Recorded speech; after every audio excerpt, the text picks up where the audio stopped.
Just imagine, I came to the wedding of my daughter, whom I had given my whole life to, but she coldly said, "Dad, I'm sorry, but you weren't invited. Go away." I quietly left, my heart broken by the betrayal. But within 2 hours, her perfect wedding turned into a nightmare. Revenge? No, it was justice. Before we continue, please subscribe to the channel and let us know where you are listening in the comments. The champagne glass slipped from my fingers. Crystal shards scattered across marble floors like fallen stars, each piece reflecting the horror on my daughter's face. "Dad, what are you doing here?" Emily's voice cut through the elegant chatter of wedding guests. Her wedding dress, the one I'd spent $12,000 on, rustled as she stepped back. "You weren't supposed to come." I stood frozen in the grand ballroom entrance, still holding the gift box I'd wrapped myself. White roses imported from Ecuador filled every corner, their fragrance mixing with expensive perfume and judgment. The chandelier above cast rainbow patterns on walls that had cost me 3 months of profit to rent. "Sweetheart, it's your wedding day." My voice sounded smaller than I intended. "I wanted to congratulate you both." Michael appeared beside her, his tuxedo perfectly tailored, his smile sharp as winter. "Mr. Clark, I think there's been a misunderstanding." "What misunderstanding?" I looked between them, searching Emily's face for the little girl who used to beg me to push her higher on the swing set. Emily glanced at the guests watching us. Women in designer gowns whispered behind crystal champagne flutes. Men in $1,000 suits pretended not to stare while clearly listening to every word. This is a private family celebration," she said, her voice tight with embarrassment. "Immediate family only." The words hit like ice water. 28 years of bedtime stories, school plays, and dance recitals collapsed into that single sentence. 28 years of choosing her college fund over my own retirement, her happiness over my comfort. "I paid for this wedding, Emily." The words came out steady, factual. "Every flower, every plate. The dress you're wearing." Michael's jaw tightened. "Money doesn't buy class, sir." "Michael's right," Emily whispered, not meeting my eyes. "This isn't about money. It's about fitting in. You don't understand the kind of people who are here." I understood perfectly. Construction workers who built their houses weren't welcome at their parties. The man who'd sacrificed everything so his daughter could marry into their world had served his purpose. Around us, conversations had stopped entirely. A photographer lowered his camera. The string quartet played on, oblivious to the drama unfolding in their elegant backdrop. "I see." I set the gift box on a nearby table between untouched champagne flutes and white orchids. "I wouldn't want to embarrass you." "Dad, please don't make this harder than it needs to be." I studied her face, memorizing features I'd kissed goodnight for 18 years. Her mother's green eyes, now cold as river stones, the smile I'd worked overtime to put braces on, now turned away from me. "You're right," I said quietly. "I don't belong here." The walk to the exit stretched like a marathon. Designer heels clicked against marble. Whispered conversations resumed behind me. Someone laughed, high and artificial. My work boots, polished for the occasion, felt heavy against the pristine floor. Outside, spring air hit my lungs like freedom. The parking lot stretched before me, filled with luxury cars I'd never afford. My pickup truck sat alone in the far corner, exactly where it belonged in their world. I reached for my phone, fingers steady despite everything. 25 years of building a company from nothing had taught me patience. 25 years of loving an ungrateful daughter had taught me the true value of loyalty. The screen lit up with missed calls from my lawyer about a property dispute. I scrolled past them to find a different number, one I hadn't called in months but suddenly needed. My thumb hovered over the contact name. First National Bank, Business Services. Inside that ballroom, my daughter was celebrating her new life without me. Outside, I was about to begin mine without her. The phone rang once before someone answered. Heavy doors sealed behind me with the finality of a vault closing. Wedding music faded to whispers as I crossed asphalt toward my truck, each step more deliberate than the last. The gift box remained on their table, abandoned like everything else I'd given them. March wind carried the scent of approaching rain. Darker clouds gathered above the venue's Gothic spires, casting shadows across luxury vehicles that cost more than most people's houses. My boots crunched on gravel as I reached the truck, keys already in hand. Inside the cab, silence wrapped around me like armor. Dashboard clock showed 3:47 p.m. Enough time before banks closed on Saturday. Enough time to make several important calls. I scrolled through contacts until I found what I needed. First National Bank Business Services appeared on screen. My finger hesitated for exactly 3 seconds before pressing call. First National, this is Patricia speaking. How may I assist you? Patricia, this is James Clark, account number 7794512. I need to initiate stop payments on several authorized transactions. Of course, Mr. Clark. Let me pull up your account. Can you verify your social security number and mother's maiden name? Standard procedure. I provided the information while watching guests arrive through the venue's front entrance. Women in silk dresses, men adjusting expensive cufflinks, none of them knowing what was about to unfold. Thank you. I see several large transactions from today. Which ones specifically? All wedding-related payments. Venue rental, catering deposit, floral arrangements, photography, music services. Each item rolled off my tongue like inventory. Implementation needs to be immediate. Sir, these are significant amounts. Are you certain about stopping all payments? Completely certain. There's been a change in circumstances. Keyboard clicks filled the pause. I'll need authorization codes for transactions over $10,000. I recited the codes from memory. 25 years of running a construction business had taught me to remember every important number, every contract detail, every payment authorization. Stop payments are now in effect. Confirmation numbers are being generated. Is there anything else? That covers the banking side. Thank you, Patricia. Next call went to Spokane's premier catering company, the same company Emily had insisted on despite their astronomical prices. Elegant Affairs Catering. This is Marcus. Marcus, this is James Clark. I'm calling about the Anderson wedding reception happening right now. Oh yes, Mr. Clark. Everything is going beautifully. The guests are raving about the appetizers. I'm afraid there's been a financial complication. Payment authorization has been revoked. You'll want to protect your equipment and remaining food service. Silence stretched between us. Then, I'm sorry, what exactly are you saying? The bank has stopped payment on your contract. Effective immediately. I suggest you secure your assets. But we're in the middle of service. The main course hasn't even been served. That's unfortunate timing. My voice remained steady, professional. You might want to speak with the wedding party about alternative payment arrangements. Marcus disconnected without another word. Smart man, the florist answered on the second ring. Bellingham Blooms, Susan speaking. Susan, this is James Clark regarding the Anderson wedding flowers. Mr. Clark, the arrangements look stunning. The bride was so pleased with the orchids. There's been a payment issue. Bank authorization has been canceled. You'll need to collect your arrangements if you want to salvage any value. Collect them, but they're integrated into the entire venue design. Business is business, Susan. I suggest you move quickly. 3 more calls followed. Photography services, string quartet, even the linen rental company. Each conversation followed the same pattern. Professional courtesy, then growing alarm, then rushed disconnections as vendors scrambled to protect themselves. My phone showed 4:15 p.m. when the last call ended. Through the windshield, I watched a white catering van pull up to the venue's service entrance. Marcus, most likely, coming to salvage what he could.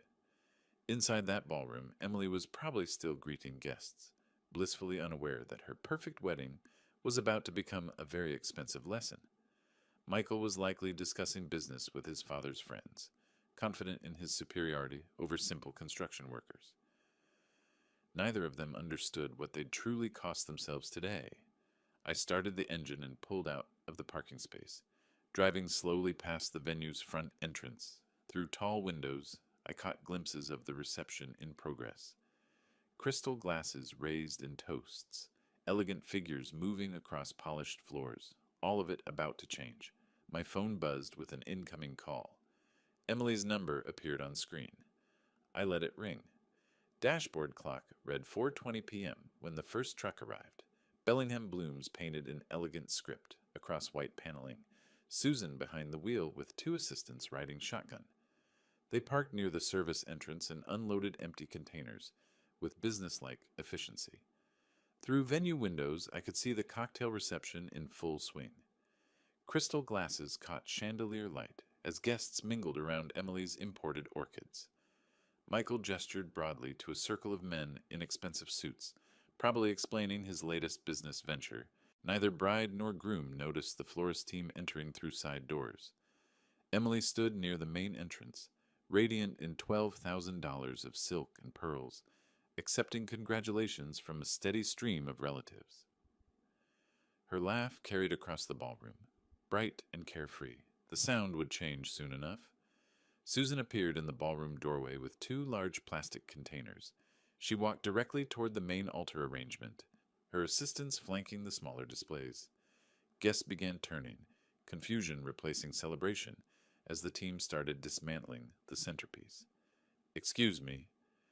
Emily approached Susan with the practiced smile of someone accustomed to managing staff. "We're in the middle of our reception. Whatever you need can wait until later."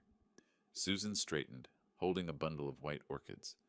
"Ma'am, I'm Susan from Bellingham Blooms. Payment authorization for these arrangements was canceled 40 minutes ago. I need to recover our property."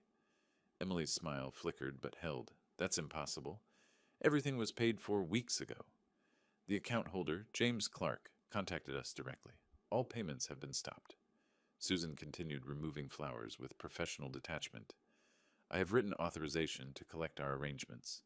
Color drained from Emily's face. Around them, guests had stopped talking entirely. Michael crossed the room in quick strides, his expression shifting from confusion to anger. "What exactly is happening here?"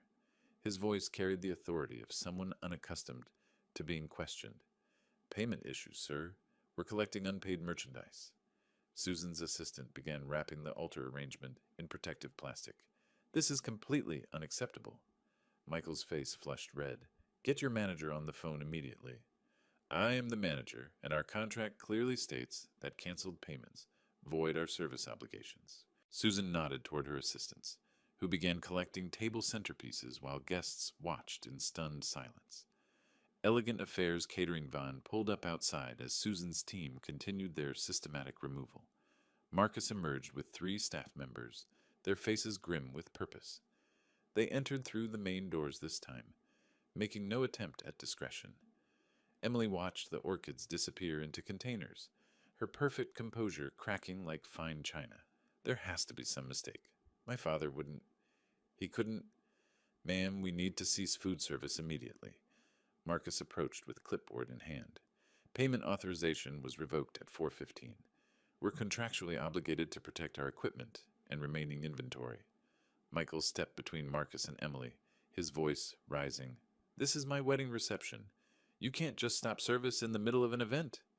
"Sir, we can and we must. When payment authorization gets canceled, standard procedure requires immediate asset protection." Marcus signaled his team, who began covering serving stations with white cloths. Guests shuffled nervously, champagne glasses untouched in their hands. Conversations had devolved into worried whispers. Someone's phone rang, sharp and intrusive in the tense atmosphere. The string quartet stopped playing when their equipment coordinator arrived. Microphones went silent. Speakers powered down. Even the ambient lighting shifted as the sound technician disconnected his mixing board. Emily stood frozen in the center of her collapsing reception, wedding dress pristine amid the chaos of disappearing services. This can't be happening. Not today. Not like this. "Emily, what kind of arrangement did your family make?" Michael's voice carried new suspicion, his anger redirecting from vendors toward his bride. "I don't know. Everything was supposed to be handled." Her voice cracked with the first hint of genuine panic. The venue coordinator appeared, phone pressed against her ear, speaking in urgent whispers. She approached Emily with obvious reluctance. "Mrs. Anderson, I've just spoken with our accounting department. All payments for today's event originated from a single account belonging to James Clark. That account holder has revoked authorization for every transaction." Emily's composure shattered completely. The little girl who'd been dismissed from her own celebration was finally understanding the scope of her father's generosity and the consequences of her cruelty. She pulled out her phone with trembling fingers, scrolling to a familiar contact. Outside in the parking lot, my phone began to ring. My phone buzzed against the dashboard, Emily's name lighting up the screen. Through the windshield, I could see her silhouette in the venue doorway, phone pressed to her ear with desperate urgency. I didn't answer. Not yet. 25 years of loving that woman had led to this moment. 25 years of believing that sacrifice would build character instead of destroying it. She was 3 when her mother died. Cancer took Sarah in 6 brutal months, leaving me with a toddler who asked for mommy every morning and every night. I could have remarried quickly, found someone to help raise her. Instead, I chose to be everything Emily needed myself. Daddy, will you read me another story? She'd asked at age 5, curled against my chest in her pink pajamas. I'd already read 3 books, had an early morning meeting with potential investors. But her green eyes, Sarah's eyes, held such trust. Of course, sweetheart, Daddy always has time for you. That became my motto. James Clark always had time for Emily, and money, and whatever she needed to be happy. Private school tuition consumed half my quarterly profits when she turned 8. The best education money can buy, I told myself, writing checks that meant fewer business expansions, smaller personal budgets. Emily hugged me when I told her about Riverside Academy. Thank you, Daddy. I'll study really hard and make you proud. She did study hard, straight A's through elementary school. School plays where I sat in the front row, my construction calloused hands applauding louder than any other parent. Emily would find me afterward, beaming with accomplishment. Did you see me remember all my lines, Daddy? I was thinking about you the whole time. High school changed things. Riverside Academy meant wealthy classmates with trust funds and summer homes. Emily started noticing differences. Her sweet 16 party cost more than some people's cars. A BMW in the driveway, professional catering, designer decorations. Everyone else got BMWs, Dad. This Honda is kind of embarrassing. That was 2015, the first time money became expected, rather than appreciated. I should have recognized the warning sign. College expenses nearly bankrupted the business expansion I'd been planning. Northwestern University, Emily's dream school, required sacrifice that went beyond tuition. Sorority dues, spring break trips to Cancun, study abroad programs in Italy. Each semester brought new financial demands. Dad, I need $3,000 for the business fraternity trip. It's essential for networking. Phone calls became transaction requests. Visits home decreased to holidays only. When Emily did call, conversation lasted exactly long enough to explain why she needed money and how quickly she needed it transferred. Graduate school brought Michael into her life, old money, family connections, everything I couldn't provide despite decades of hard work. Emily started making comments about my appearance at family gatherings. Could you maybe wear something other than those work boots when you visit? Michael's friends will be there. The woman who once thanked me for bedtime stories was now embarrassed by the man who'd provided everything she'd ever wanted. Success in construction meant nothing to her new social circle. Building the company that funded her lifestyle made me unsuitable for her lifestyle. Last Christmas, she'd introduced me to Michael's parents as Emily's father, who owns a small business. Small business.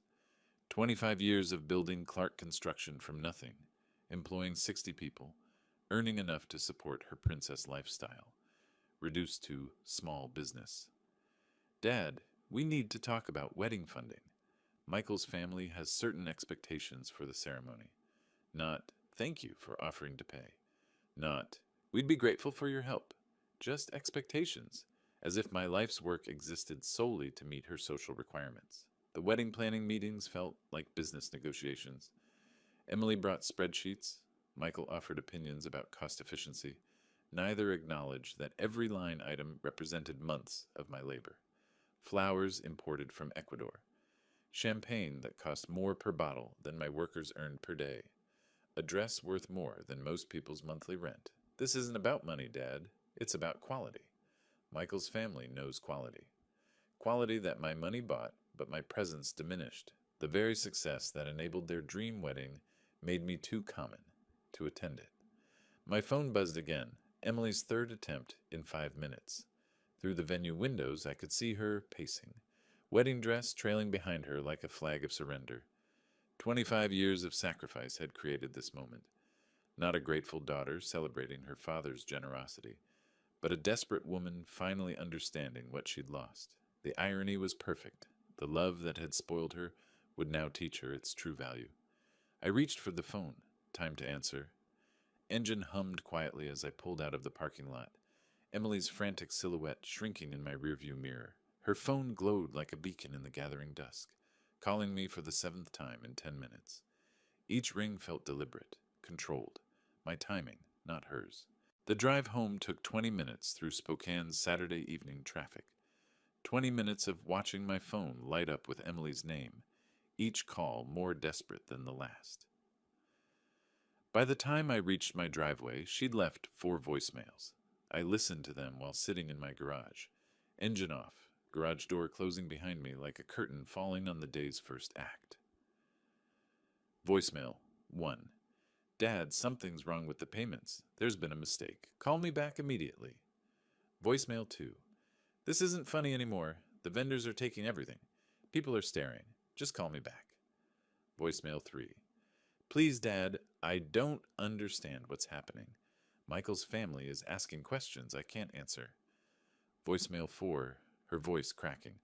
I need you. Please pick up. Please.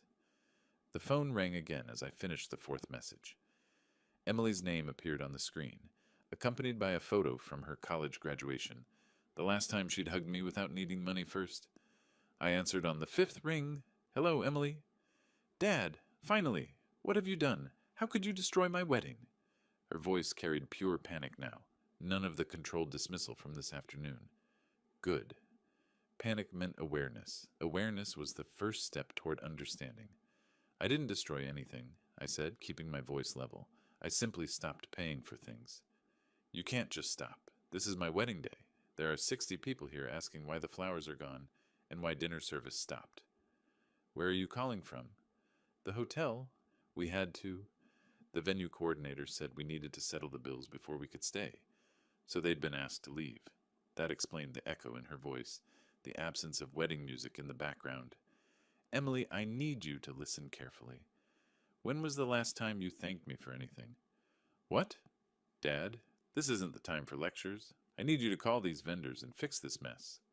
Answer the question. When was the last time you expressed genuine gratitude for my financial support? Silence stretched between us. In the background, I could hear Michael's voice, sharp with frustration. I don't remember specific instances, but I've always been grateful. You know that. Actually, I don't know that. What I know is that 3 hours ago you told me I didn't belong at your wedding, a wedding I paid for entirely.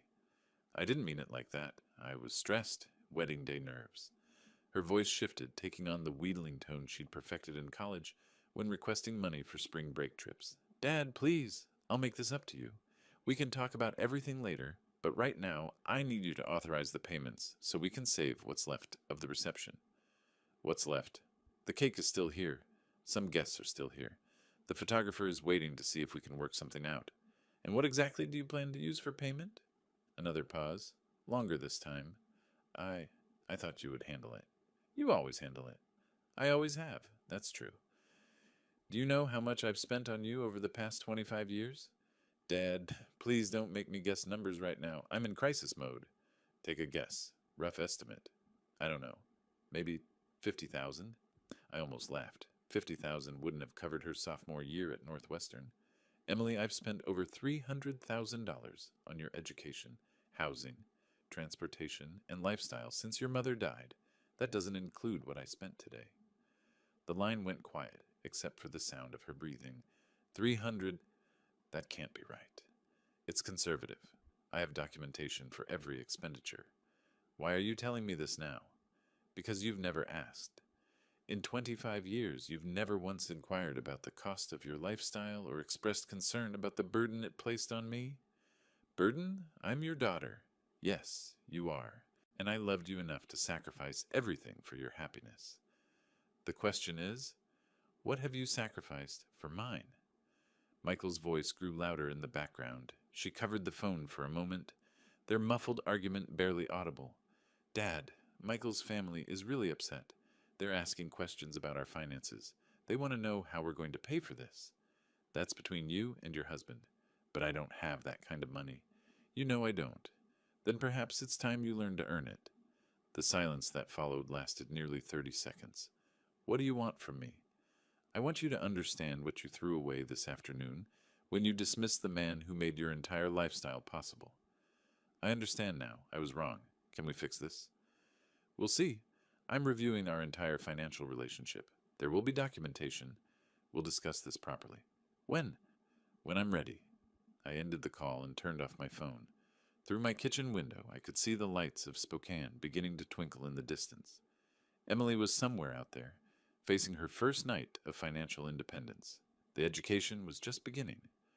Warm light from my desk lamp cast familiar shadows across 25 years of meticulous record-keeping. Filing cabinets lined one wall of my home office like sentinels guarding secrets Emily had never bothered to ask about. Tonight, those secrets would finally serve their purpose.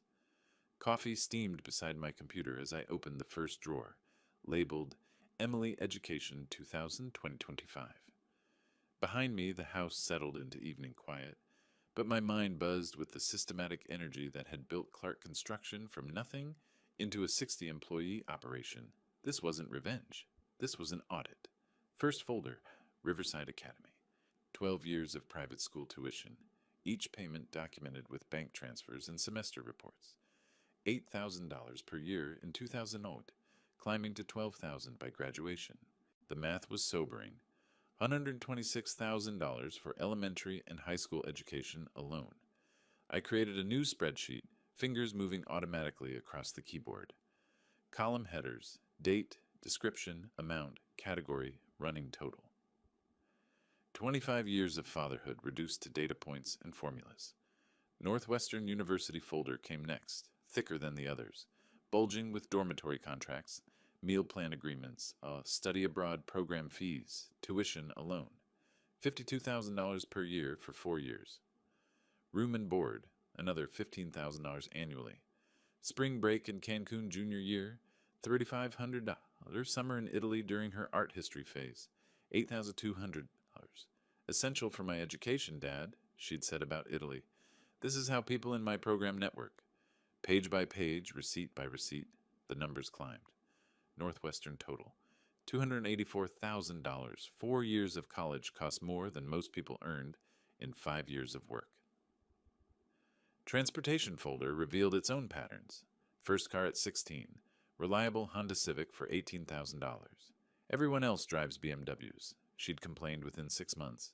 Second car at 19, BMW 320i for $28,000. Third car at 25, BMW X3, because Michael's friends drive luxury SUVs. Each car came with insurance premiums, maintenance costs, and registration fees that Emily never saw. Hidden expenses that good fathers absorbed without comment. My phone buzzed. Emily's name appeared on the screen again. I let it ring, adding another entry to my spreadsheet. Phone, iPhone 14 Pro, Max 1209 Style, technology. Living expenses folder contained the darkest surprises. Post-graduation apartment in Lincoln Park, $2,800 monthly rent for 3 years. Credit card payments when her spending exceeded the generous allowance I provided, averaging $1,200 monthly for 2 years. Designer clothing purchases, spa treatments, vacation trips with friends whose parents funded similar lifestyles. The totals grew like compound interest. Education, $410,000. Transportation, $75,000. Housing support, $125,000. Personal expenses, $180,000 wedding, $147,000. My calculator showed $937,000, nearly $1 million, spent gradually over 25 years, each expense seeming reasonable in isolation. Private school was an investment in her future. College opened doors, a reliable car ensured safety. Nice clothes built confidence, the wedding celebrated love, but the pattern told a different story. Emily had never contributed a single dollar to her own support, never held a job longer than 6 months, never expressed concern about costs or gratitude for sacrifices. I opened the photo albums I'd maintained through her childhood. Emily at 8, gap-toothed and glowing after her first school play. Thank you for coming, Daddy. Did you see how loud everyone clapped? Emily at 12, triumphant after winning the spelling bee. I thought about you when I was nervous, and it helped me remember the words. When had she stopped seeing me as a person worth thanking? When had I become merely a source of funding for her ambitions? My phone rang again. Emily's 14th call since our conversation ended. This time she'd left a voicemail. Dad, please answer. I've been thinking about what you said. I know I haven't been grateful enough. I know I've taken you for granted. Michael's family is threatening to leave if we can't explain the financial situation. I need to know what you want from me. What I wanted was 25 years of appreciation that would never come. What I needed was assurance that Emily understood the value of what she'd casually dismissed. I printed the spreadsheet summary and organized the supporting documents into manila folders: education.transportation, housing, personal expenses, wedding costs. Each folder thick with evidence of love translated into dollars, sacrifice measured in bank transfers. Tomorrow would bring conversations Emily wasn't prepared for, questions about responsibility, accountability, and the true cost of entitlement. Tonight was for preparation. The documentation spread across my desk like evidence in a courtroom case. Nearly $1 million of support provided without question, appreciation, or acknowledgement. Emily had lived like royalty while treating her benefactor like hired help. That arrangement was about to change. My phone buzzed once more with Emily's name. I reached for it, then stopped. Not yet. Let her understand what helplessness felt like. Let her taste the panic of financial dependence without guarantees. The education would continue in the morning. Sunday morning brought crisp March air and the kind of clarity that comes from thorough preparation. My briefcase sat by the front door, loaded with 25 years of documented evidence. Richards and Associates had agreed to an emergency consultation at 9 a.m., professional courtesy between businessmen who understood that some situations couldn't wait for Monday. The law office felt appropriately serious. Mahogany panels, legal volumes lining the walls, certificates documenting decades of successful practice. Margaret Richards herself met me in the conference room, her silver hair and sharp suit projecting the competence I needed. Mr. Clark, I've reviewed your preliminary documentation. This level of record keeping is exceptional. She spread my folders across the polished table, scanning financial summaries with practiced efficiency. Each page represented months of Emily's lifestyle funded by my sacrifice. The total amount involved, nearly $1 million over 25 years, that's substantial even by our standards. I want this handled professionally, I said, settling into the leather chair across from her. No emotion, just business. Emily needs to understand the financial reality of what she's taken for granted. Margaret nodded, making notes on a yellow legal pad. The documentation supports either gift reclassification or promissory note establishment. Given the pattern of escalating demands without reciprocal responsibility, we have multiple recovery options. She outlined the strategy with surgical precision.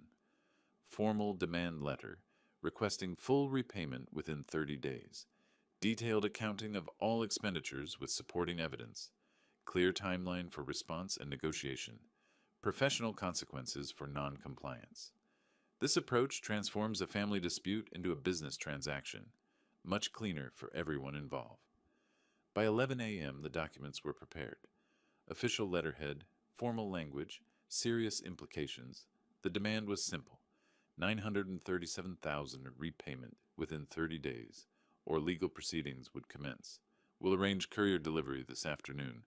Signature required, creating official record of receipt. I drove home with copies of everything, satisfaction mixing with sadness for the necessity of such measures. Emily had created this situation through years of entitlement. I was simply providing the consequences she'd never faced. At exactly 2:15 p.m., my phone rang. The courier service confirming delivery to the Spokane Grand Hotel, room 1247. Signed receipt by Emily Clark Anderson. The formal process had begun. I imagined Emily's confusion when the hotel desk called about a legal delivery. Her assumption it was vendor-related paperwork. Michael taking charge as the responsible husband, breaking the official seal with typical arrogance, then reading. Comprehension dawning slowly. The phone started ringing at 2:47 p.m. Emily's name flashing repeatedly on my screen.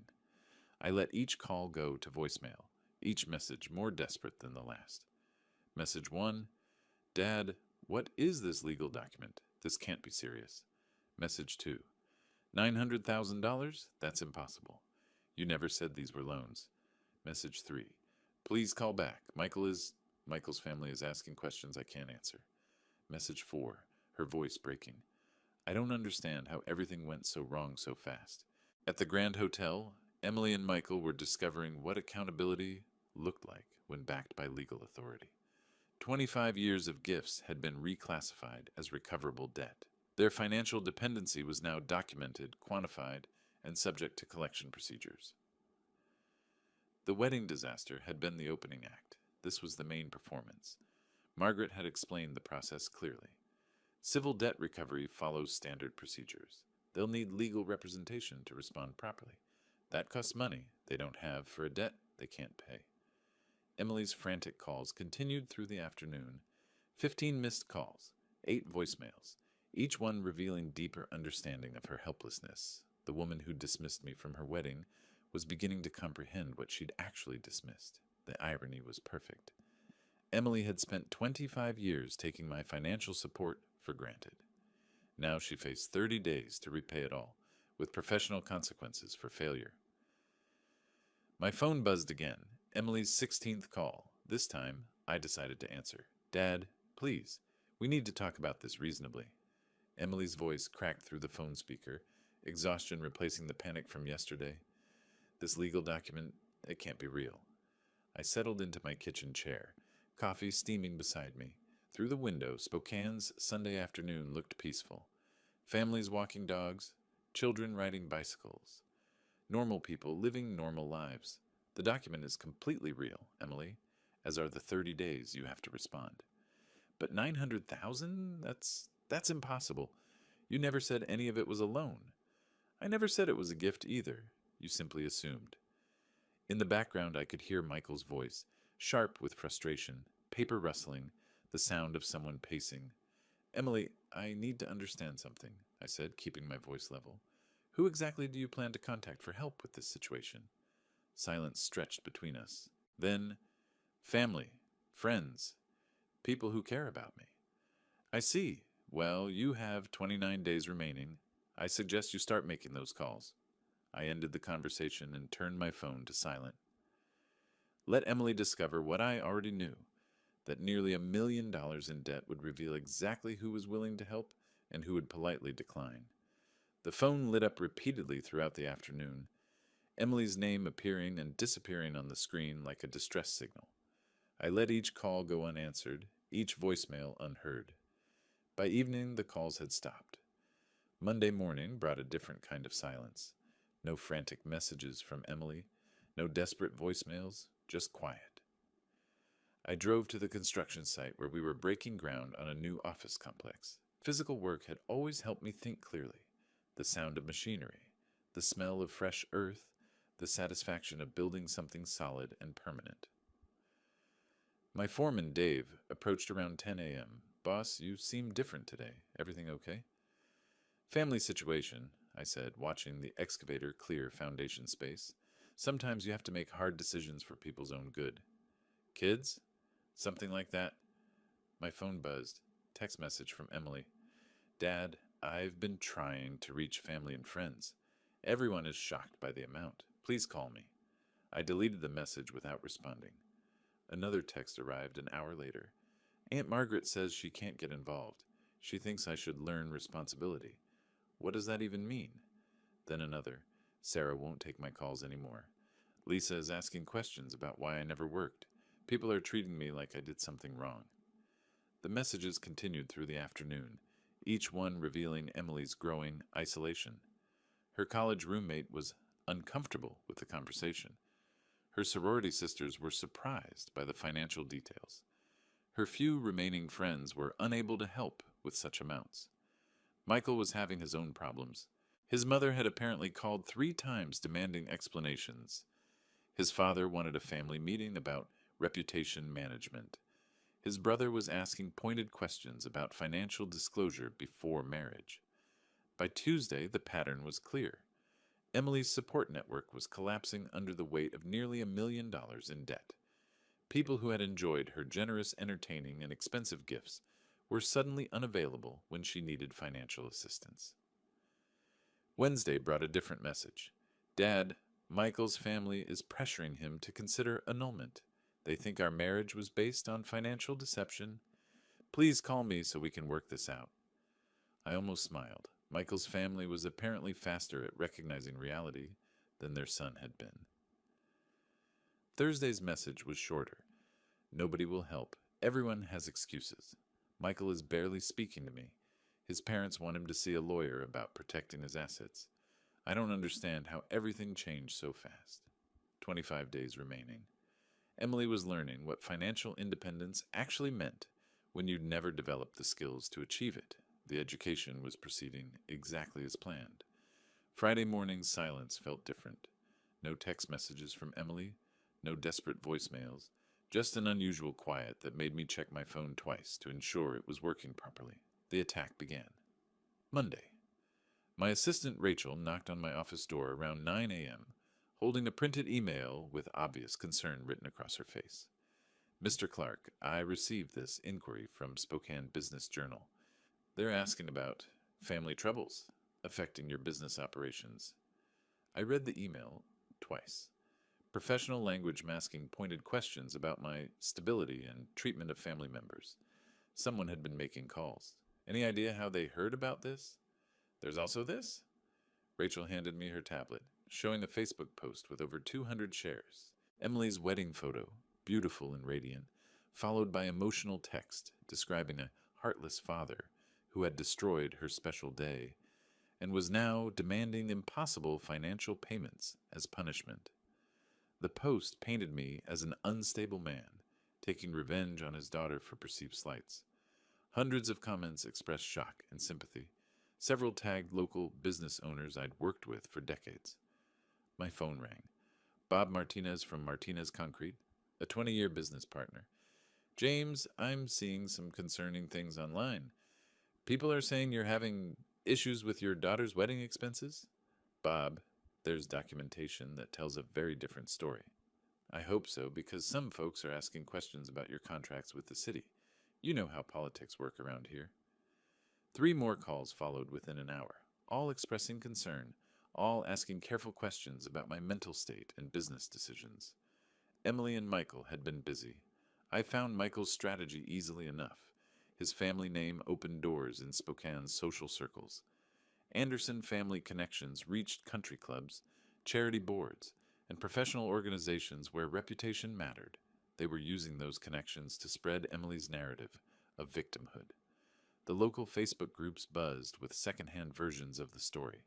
Construction company owner demands $450,000 from daughter after ruining her wedding. Spokane businessman sued own child for wedding expenses. Each retelling grew more dramatic, more damaging. By noon, I'd received 7 business-related calls expressing concern. The Spokane Rotary Club president wondered about my state of mind regarding upcoming community projects. 3 separate contractors mentioned hearing things that might affect our working relationships. Emily and Michael had chosen their battlefield carefully. In a city like Spokane, reputation was currency. Destroy someone's standing in the business community, and you destroyed their livelihood. They'd miscalculated one crucial factor. I drove home and pulled out the documentation Margaret Richards had helped me organize. 25 years of financial records, categorized and summarized.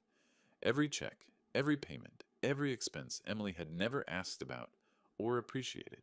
Then I made my own calls. Margaret, I need to schedule a press conference for tomorrow morning. We're going public with the complete financial documentation. Are you certain? Once this information is public, there's no taking it back. Emily and Michael have made it public already. Now it's time for the truth. The next 6 hours were methodical preparation. I contacted the Spokane Business Journal directly, offering complete financial transparency. I called the 3 reporters Emily's campaign had reached, promising documented evidence that would tell the real story. Most importantly, I contacted 25 years' worth of business partners, community leaders, and professional associates. People who'd watched me build Clark Construction from nothing. People who'd seen my dedication to both business and family over decades. Dave, I'm calling everyone on our contractor list. There's going to be a story tomorrow that sets the record straight about Emily's situation. By evening, I had confirmation Spokane Business Journal would run a feature story. Local news stations agreed to cover the press conference. The documentation was copied and ready for distribution. Emily's attack had lasted 3 days. My response would last one morning. The truth, properly documented and professionally presented, would speak louder than social media manipulation and emotional appeals. 24 days remaining on the legal deadline. By tomorrow afternoon, Emily would understand that destroying reputations was a game best played by people with actual substance to defend. Tuesday morning arrived with the precision of a construction schedule. At exactly 9 a.m., I published 25 years of financial documentation across every platform Emily and Michael had contaminated with their lies. The presentation was methodical, professional, undeniable. Bank statements showing $937,000 in payments over 25 years. Categorized spreadsheets breaking down education costs, transportation expenses, housing support, and lifestyle funding.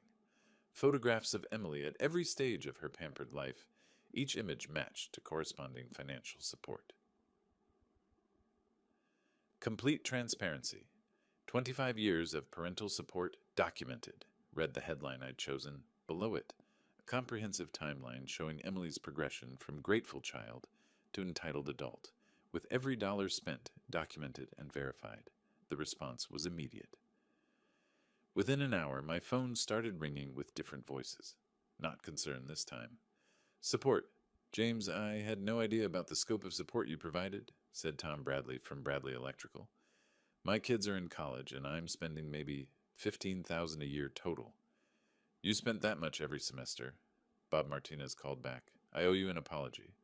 After seeing those bank records, I understand exactly what you're dealing with. That level of entitlement would break any parent. The social media momentum shifted like an avalanche in reverse. Comments that had supported Emily's victim narrative suddenly looked naive against the backdrop of financial reality. Screenshots of bank statements showing $52,000 annual college tuition payments. Receipts for 3 different luxury cars. 28 years of housing, clothing, and lifestyle expenses that most families would consider impossible to afford. Margaret Richards called at 11 a.m. James, the response has been extraordinary. The Spokane Business Journal wants to run a feature story about financial responsibility and entitlement. You've managed to turn a reputation attack into a community education moment. By noon, Emily's original Facebook post looked pathetic against the mountain of evidence I'd provided. People were sharing my documentation with comments like, "This is what real parental sacrifice looks like," and "No wonder he's seeking repayment. This level of support is a full-time job." The Spokane construction community rallied completely.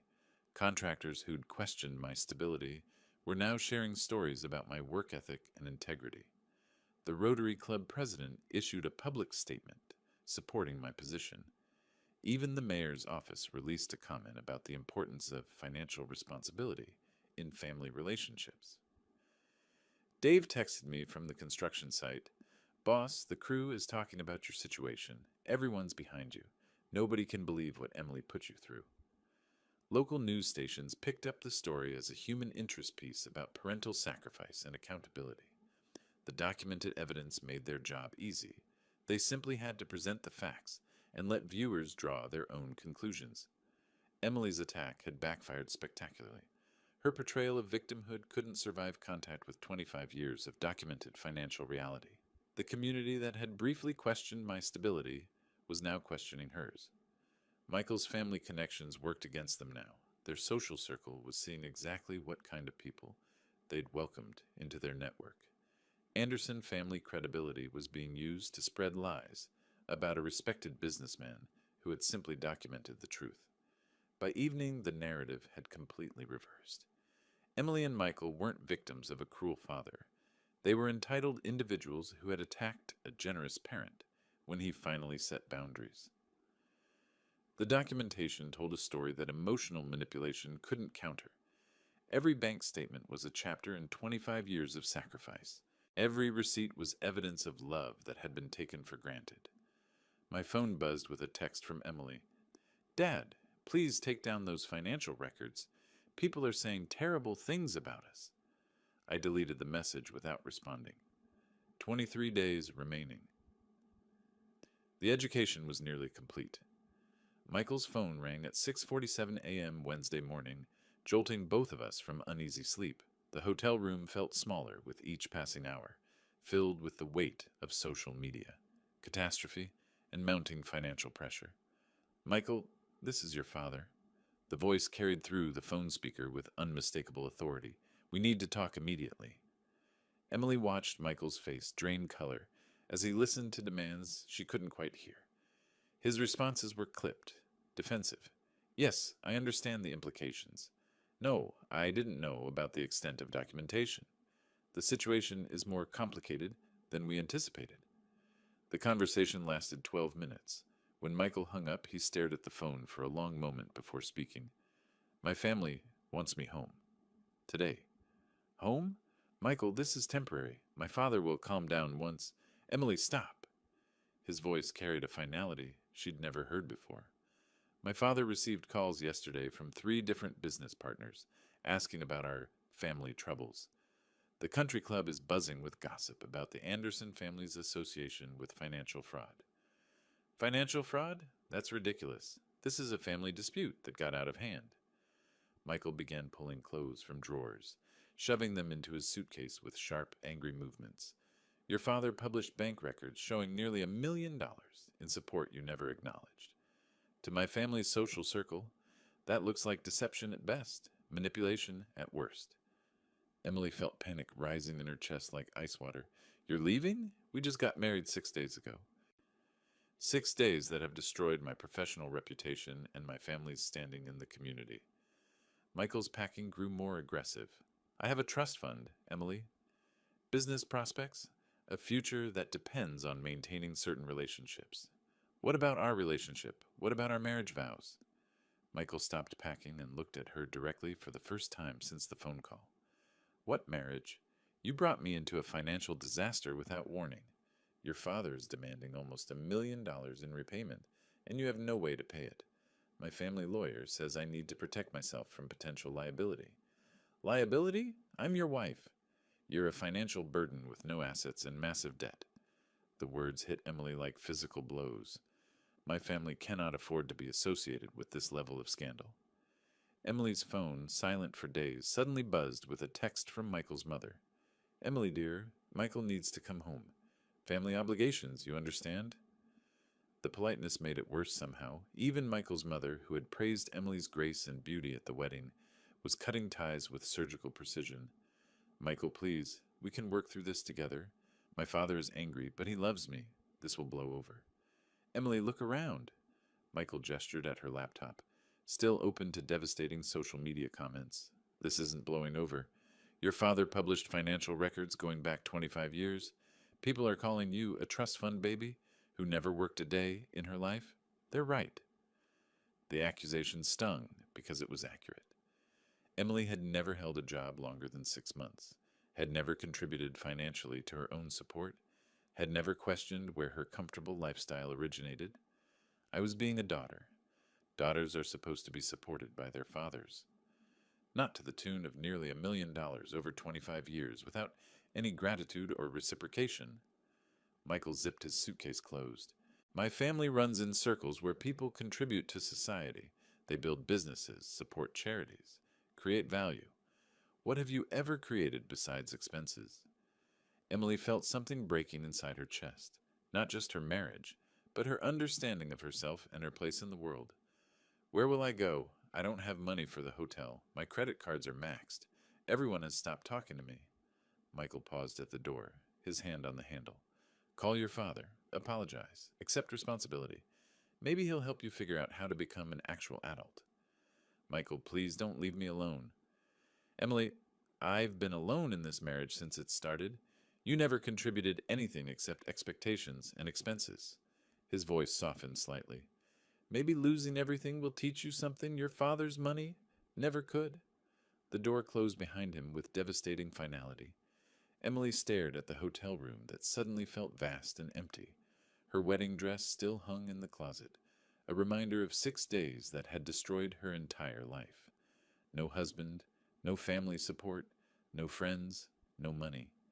For the first time in 28 years, Emily Clark Anderson was completely alone. She picked up her phone and scrolled to a number she hadn't called since that first desperate Saturday. Her father's contact information appeared on the screen like a lifeline she wasn't sure she deserved to grasp. 22 days remaining to find almost $1 million she didn't have, to rebuild relationships she'd destroyed, to become someone she'd never been before. The phone rang once before a familiar voice answered. "Hello, Emily." His voice carried none of the warmth I'd grown up with, but no cruelty either, just calm acknowledgement that his daughter was finally calling after losing everything. "Dad." The word came out broken, barely above a whisper. I don't know where to start. Start with the truth. Do you understand what happened this week? I stared at the hotel room around me, at Michael's absence, at my laptop screen still showing hundreds of comments condemning my behavior. The weight of 28 years of thoughtless entitlement crashed down like a collapsed building. I lost everything. My husband left me this morning. His family cut me off completely. I don't have money for tonight's hotel bill. My voice cracked. Everyone hates me. Do you understand why? The question hung in the air like a challenge. For 28 years, I'd blamed others for my problems, made excuses, found someone else responsible for every consequence. Not this time, because I treated you like a bank account instead of a person, because I never appreciated what you sacrificed for me, because I was selfish and entitled and cruel. Silence stretched between us. I could hear him breathing, considering my words. Go on. I saw the financial records you published. $900,000 over 25 years. I never asked where the money came from. Never thanked you properly. Never thought about what you were giving up to provide for me. Tears came freely now, the first genuine tears I'd cried since this began. I dismissed you from my own wedding, a wedding you paid for entirely. What else? I tried to destroy your reputation when you stood up to me. I lied about you on social media. I got Michael's family to spread rumors about your character. The admissions felt like removing poison from an infected wound. I became everything wrong with spoiled children who never grow up. Emily, his voice softened slightly. Do you remember when you were 8 after your mother died? You hugged me every night and told me I was the best daddy in the world. I remember. I wanted to give you everything because I loved you. But somewhere along the way, giving you everything became the reason you stopped loving me back. I never stopped loving you, Dad. I stopped showing it. I stopped being grateful. I stopped being a daughter and became a consumer. What do you want from me now? The question terrified me because I understood it wasn't just about immediate help. It was about what kind of relationship we could have going forward. I want to earn your respect. I want to become the daughter you deserve to have. I want to learn how to be an adult who contributes instead of just taking. I wiped my eyes with the back of my hand. But first, I need help surviving long enough to prove I can change. What kind of help? I need enough money to stay in the hotel for 1 more week while I find a job. Any job. I need a chance to prove I can support myself. Emily, if I help you this time, there will be conditions. Anything. You'll find employment within 2 weeks. I don't care if it's cleaning offices or waiting tables. Pride is a luxury you can no longer afford. I understand. No financial requests for 6 months. You prove you can live on what you earn. Yes. We'll talk once a week, but our conversations will be between 2 adults, not between a parent and dependent child. I want that. I want to earn the right to be your daughter again. Emily, I'm going to transfer $1,000 to your account. That covers this hotel for 1 week and basic groceries. After that, you're on your own. Dad, thank you. I know I don't deserve... You're right. You don't deserve it, but everyone deserves one chance to grow up, even at 28. His voice carried both sternness and hope. Emily, I've always loved you. Now I want to see if I can respect you too. I won't let you down, not again. We'll see. Love you, sweetheart. The call ended, but for the first time in a week, I felt something other than despair. Not relief exactly, but possibility, the chance to become someone worth respecting. 21 days to prove I could change, a lifetime to earn back what I'd thrown away. I opened my laptop and started searching for jobs in Spokane. Every entry-level position looked intimidating to someone who'd never really worked, but intimidating was better than impossible. For the first time in my life, I was going to earn something myself. The education was finally beginning. If you liked this story, please like this video, subscribe to the channel, and share your impressions of this story in the comments. To listen to the next story, click on the box on the left. Thank you for watching.